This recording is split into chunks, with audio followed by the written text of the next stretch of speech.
Hi, I'm Eliza D. So last week I spoke to you a little bit about faith and about how you should frame bad things in your life. When things happen, you have to realize that God wanted them to happen and it's not just random. So I think it was an hour after I shot this video last week that I got into a car accident. So it was time to apply what I spoke about earlier in the day and to just throw it all up to God and realize that that happened for a reason too. Because our words are supposed to mean something in life, and if we just ramble theories but we don't put them into practice, then I think that makes us hypocrites. And we learn from the rabbis that there are a few things that God hates, really, really hates, and one of them is hypocrites. The next thing is being a liar, and the third is when somebody's arrogant, because God says, where there's arrogance, I can't reside. So getting back to words, besides the fact that we can use words to just make ourselves look good and praise ourselves and preach all the right things to people, yet not apply, words have a very destructive power. Now, sometimes we think that, a good uppercut can take down the other guy, but we learn in Judaism that the tongue can kill people far and wide. And in fact, it has a longer range than most missiles and most guns because it can travel around the world. We all know, especially today with Facebook, the internet, trying to ruin somebody's reputation or saying things that are not accurate or they are accurate, still they have wide-reaching possibilities and repercussions as well.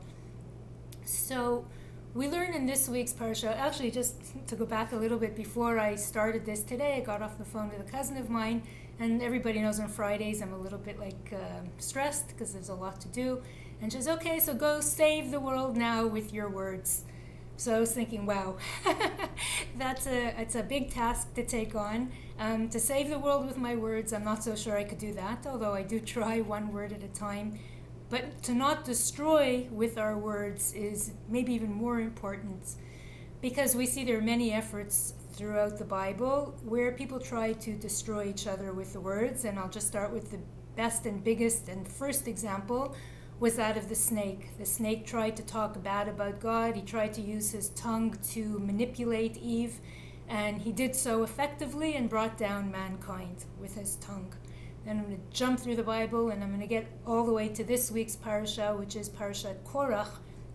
Korach is Moses' first cousin. He's a cousin. Okay, I can't check the book right now. I don't want to leave you waiting. Okay, he's a cousin of Moses. And he's very, very rich. How did this Korach get so rich? When Joseph was the viceroy of Egypt, in the years of plenty, he had hidden Pharaoh's treasures, and nobody knew where these treasures were hidden during those 7 years of plenty. So Joseph put stuff aside, and Korach found one of those treasures.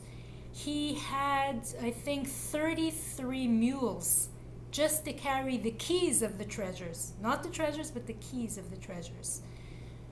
So he was a supremely, supremely wealthy man, except he had one problem. It wasn't good enough for him. He was envious of Moses and of Aaron. Now Moses had appointed Aaron as the Kohen HaGadol. Not Moses really, through God's will. He was appointed the top job. And Moses was the leader of the Jewish people. And this Korach, with all his money, he had everything. And he was very smart. And he had great speaking skills. And he also even had an element of prophecy to him. He was not missing anything. Couldn't take it because his two cousins had something that he couldn't get. And it was God who gave it to them. It's not like Moses came along as a tyrant and said, that's it, do everything I tell you. Moses was actually the most humble man that ever lived. And Korach was probably the most arrogant because he felt that regardless that it was God's will, that Moses should be assigned to his role and Aharon should be assigned to his role, Korach decided that what they have, he wants. And I'm just thinking in our own lives, how many of us have, really, we have a lot, but, and this is the worst of people who are jealous, is that if you have nothing, it's almost hard not to be jealous, although we'll get to that too.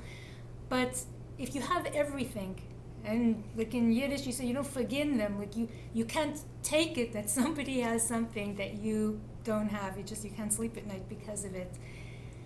But the Talmud tells us that when we envy other people, we are, first of all, killing ourselves. We're killing ourselves. Our bones rot. We learn that our bones actually physically rot because that's what envy can do to us. Also, you're killing the other person because the Talmud says that 99% of people who die prematurely and because of Ayin Hara.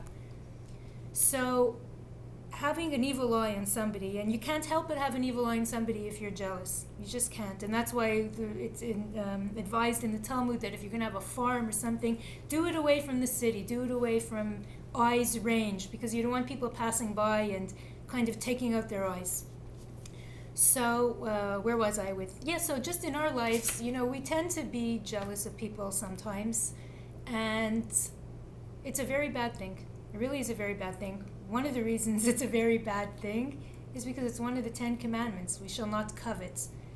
Now, it's an interesting commandment because the other ones you can all see the commandment. Don't kill. Well, he killed, I saw.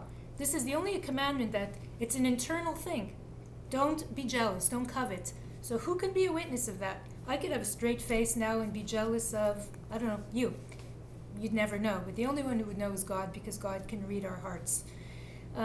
So when you're jealous of somebody and then you put on the face that you like them so much and everything, that's a hypocrite. And we go back to an earlier sentence I said, that falls into a category of people that God hates. So there's a few things we have to do.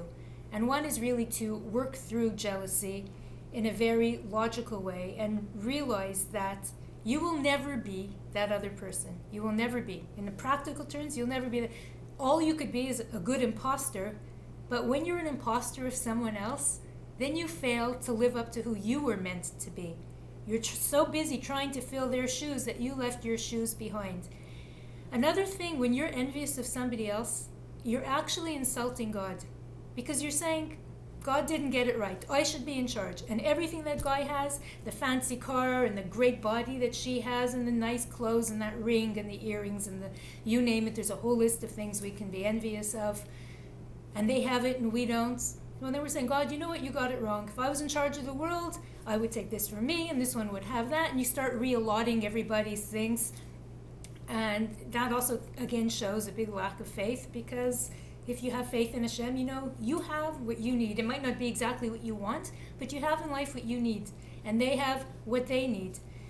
So that's another thing that we have to take into account, that you're slapping God in the face when you're not happy with what you have and when you're jealous of somebody else.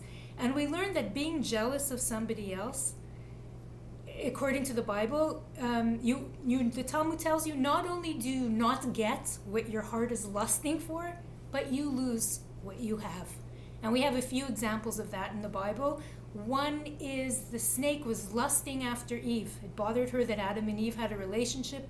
He wanted her. He used his vicious tongue to get what he wanted and to bring down humanity. And boy, did God punish him badly. Not only did he not get what he wanted, but a snake actually used to talk. That's how he was able to influence Eve.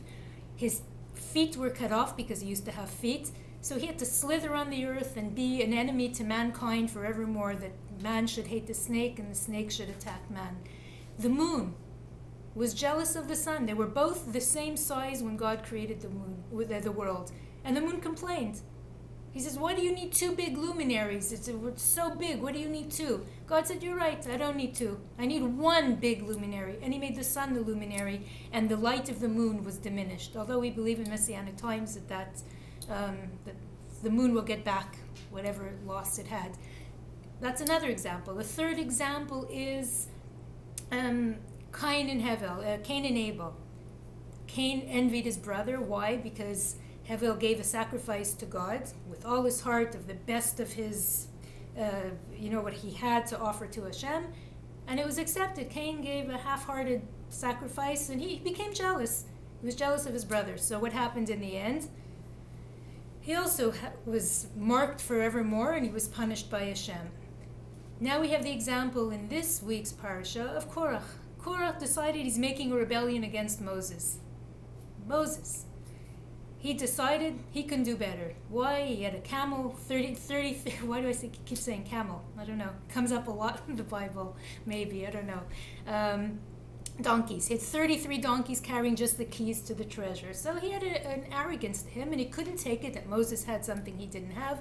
What did he do? He stirred up a rebellion. He had 250 big men. He went to all the tribes and he brought the best of the tribes to come and go against Moses and to lodge their complaint, but what they deemed as very unfair.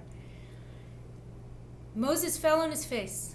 He fell on his face, and he was so sad to see, first of all, that this would come from one of his family members, and two, he just was beside himself already. Moses, how many times did he have to intercede on behalf of the people and beg God, please forgive them and don't blot them, don't cut them out, or you'll blot me out of your book, and if you're going to destroy your people. One time after another. I think it's 10 times in total that Moses really interceded for the people. The number, maybe it's not 100%, but I think it is 10.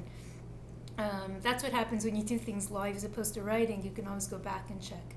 In any case, Moses is distraught. I mean, it's a family member. So he goes and he pleads before Hashem, and look how humble Moshe is. He doesn't say to Korach, listen, I never did anything to you, what do you want from me, da-da-da. He went straight to Hashem, and he says, Hashem, I never even took a donkey from this guy, from anybody. Moses was so humble, all he was there was to serve Hashem. And he says to Hashem, please don't accept. Moses says to them, okay, we're going to do a challenge. Everybody bring their fire pan tomorrow. We're going to put coals, incense on top. And whoever's Hashem brings down the fire and takes their offering, that will be the person that Hashem chose.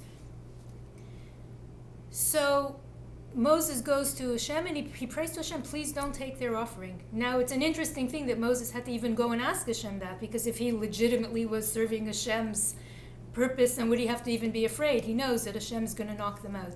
But the thing is, and this is another thing regarding words and prayer, that even when evil people pray, Korach and his 250 rebellious people who were very smart, they knew the laws, the Torah, they were like the upper echelon of the tribes, that even when they pray, that God will listen. That's the power of our words. That's the power of prayer. So Moses was just putting in his request to God, please don't listen to their prayers and please don't accept their offerings. The next day comes and God tells Moses and Aaron, separate yourselves from these people. Moses pleads, whoever is on my side, separate yourself from these people. So what does God do? The fire comes down. It takes the offering only from Aharon, Moses' brother, the appointed Kohen HaGadol by Hashem himself. And all the 250 other people were struck by fire and they all died. Korach died. They went down. They were struck by fire, and then the earth opened up, and actually I think Korach was swallowed alive. And he realized the last second his sin, and it says now that he was taken to the 7th level of hell. I know 7th heaven, the 7th level of hell. Korach went down to the 7th level of hell. Until today, the rabbis teach that there was a certain point where some rabbis could still hear it. Nobody could hear it now. Obviously, we don't have prophets anymore. Actually, I think the last person who heard it was Eliyahu, and Avi came to a big rabbi. I don't remember which rabbi. And he said, listen to this sound. And what they heard was Korach screaming from the 7th lowest level of hell, saying that Moses is right, the Torah is right, Hashem's teachings are right. Okay, that being said, a little bit sidetracking, but the major fact here is that the envy of all the people in the moon and whatever I mentioned before, and Korach too, never led to good. There's never an example where envy leads to good. What does envy do? It makes you a mean, and this is not a Talmudic thing, but it makes you ugly. I mean, how many people have you seen that they're just ugly from envy? Green is not a nice color. So we should really think twice, one, before we speak bad about other people, to try and bring them down, like Korach tried to bring down Moses, because really when you try and bring someone else down, the famous saying, you dig a pit for someone else, and you're the one who's going to fall into that pit. You want to be bigger and better than somebody else, work on yourself to raise yourself up, but not by trying to be them, by trying to be you. Because you don't want to be an imposter and you don't want to be a phony. You want to be true to yourself. Hashem gave you your own talents. Why do you have to copy their talents? He gave you your gift. Why do you have to copy their gift? The only thing we're actually allowed to envy is somebody's knowledge of Torah. If you feel that somebody's like brilliant in Torah, envy them. Fine, don't go and kill them, envy them. Chas v'shalom. Go read a book. Become smarter. Learn. Bring yourself up. Bring yourself closer to Hashem the good way. So that's a little lesson in envy today. I think I'm going to go get ready for Shabbat now, and I hope I don't get into any more car accidents or have any reason to envy anybody. And God bless you, stay well, and be true to yourself. Look at yourself in the mirror and love what you see. Because Hashem does, otherwise you wouldn't be here. Shabbat Shalom.